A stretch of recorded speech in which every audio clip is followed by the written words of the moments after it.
Dan begitu pula ketika sedang sholat, maka orang yang sholat itu harus membaca Al-Fatihah, karena Al-Fatihah itu adalah rukun dari sholat. Tidak sah sholat seseorang tanpa membaca Al-Fatihah. Dan ayat yang keenam dalam surat Al-Fatihah bunyinya, ihdinas siratal mustaqim, tunjukilah kami jalan yang lurus, berilah kami hidayah terhadap jalan yang lurus. Artinya ayat ini kandungannya adalah meminta hidayah, petunjuk kepada Allah Subhanahu wa ta'ala.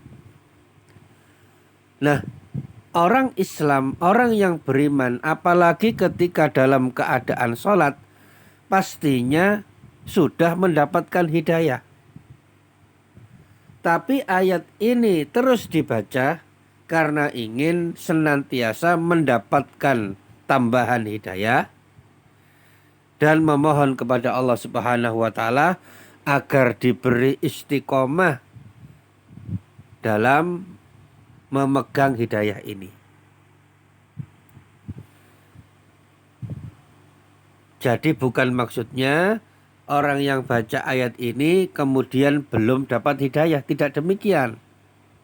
Orang yang sholat itu sudah mendapatkan hidayah, tapi terus minta kepada Allah agar hidayah ini dijaga, bahkan ditambah.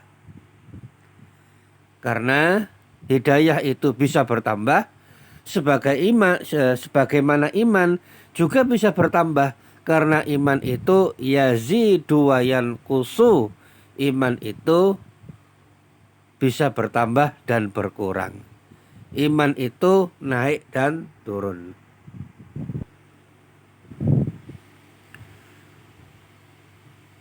Nah, oleh karena itu makna dari perintah beriman dari surat An-Nisa ayat 136 adalah perintah untuk istiqomah dan tegar di atas iman. Lalu apa di antara sebab agar seseorang itu bisa kuat istiqomah tegar di atas iman? Maka jawabannya banyak. Di sana banyak sebab agar iman seseorang itu istiqomah. Di antaranya adalah dengan bersungguh-sungguh membaca serta mempelajari Al-Quran. Sebagaimana disebutkan dalam surat Al-Furqan ayat 32.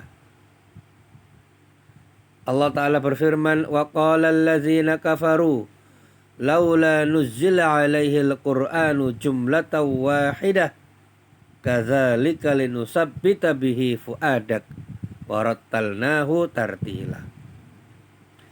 Berkatalah orang-orang kafir, mengapa Al-Quran itu tidak diturunkan kepadanya sekaligus atau sekali turun saja?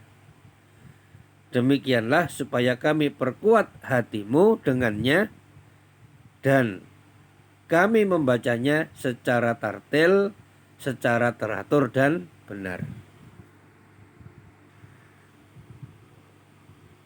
Maka di antara sebab kuatnya hati seseorang di atas iman adalah baca Al-Quran dan pelajari maknanya. Dan di antara amalan atau sebab yang menjadikan seseorang itu tegar di atas iman adalah dengan memperbanyak amal soleh. Sebagaimana disebutkan dalam surat An-Nisa ayat 66. Kita baca akhir ayat, walau annahum fa'alu ma yu'azuna bihi lakana khairan lahum wa asyadda tasbita. Dan sesungguhnya kalau mereka melaksanakan pelajaran yang diberikan kepada mereka, tentulah hal yang sedemikian itu lebih baik bagi mereka dan lebih menguatkan iman mereka. Oleh karena itu para ulama menjelaskan iman itu naik dan turun Dan di antara sebab iman itu naik adalah dengan melakukan ketaatan, dan sebab iman itu turun adalah karena melakukan kemaksiatan.